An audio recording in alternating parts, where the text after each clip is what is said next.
అందరికీ నమస్కారం అండి ఫ్రెండ్స్. మనకి ఇప్పుడిప్పుడే మరొక ముఖ్యమైన అప్డేట్ అయితే రావడం జరిగిందండి. అదేమిటంటే పెన్షనర్లకి గుడ్ న్యూస్, కేంద్రం సంచలన నిర్ణయం అంటూ ఇప్పుడే పెన్షనర్లకు సంబంధించి మరొక ముఖ్యమైన అప్డేట్ అయితే వచ్చిందండి.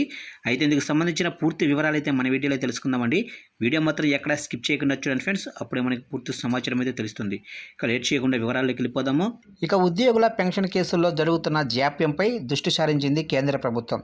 ఉద్యోగులకు నిర్ణీత సమయానికి పెన్షన్లు జారీ అయ్యేలా చూసేందుకు చర్యలు చేపట్టింది.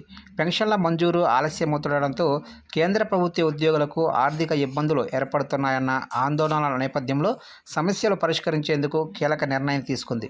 కేంద్ర ఆర్థిక మంత్రిత్వ శాఖకు చెందిన central board of indirect taxes customs office memorandum జారీ చేసింది. ఇక సిసిఎస్ పెన్షన్ రూలు 2021లో పేర్కొన్న నిర్ణీత కాల వ్యవధిని అనుసరించాలని ఆదేశించింది. ఉద్యోగ విరమణ చేసిన వారికి సరైన సమయానికి పెన్షన్లు జారీ చేసేందుకు సిసిఎస్ రూల్స్ 2021లో నిర్ణీత టైం లైన్ పేర్కొన్నారని గుర్తు చేసింది.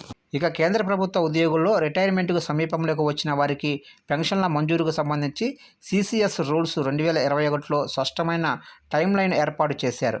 ఈ నిబంధనల ప్రకారం ఉద్యోగి రిటైర్మెంట్ అయ్యేందుకు ఏడాది ముందే సర్వీసు రికార్డుల వెరిఫికేషన్, పెన్షన్ మంజూరు పనులు ప్రారంభించాల్సి ఉంటుంది.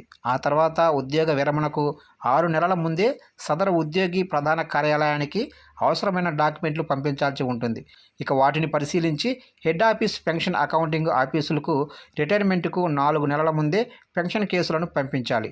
ఆ తర్వాత 1 నెల రోజుల ముందే పెన్షన్ అకౌంటింగ్ ఆఫీసులు పెన్షన్ పేమెంట్ ఆర్డర్ జారీ చేసి వాటిని సెంట్రల్ పెన్షన్ అకౌంటింగ్ ఆఫీసులకు పంపించాల్సి ఉంటుంది.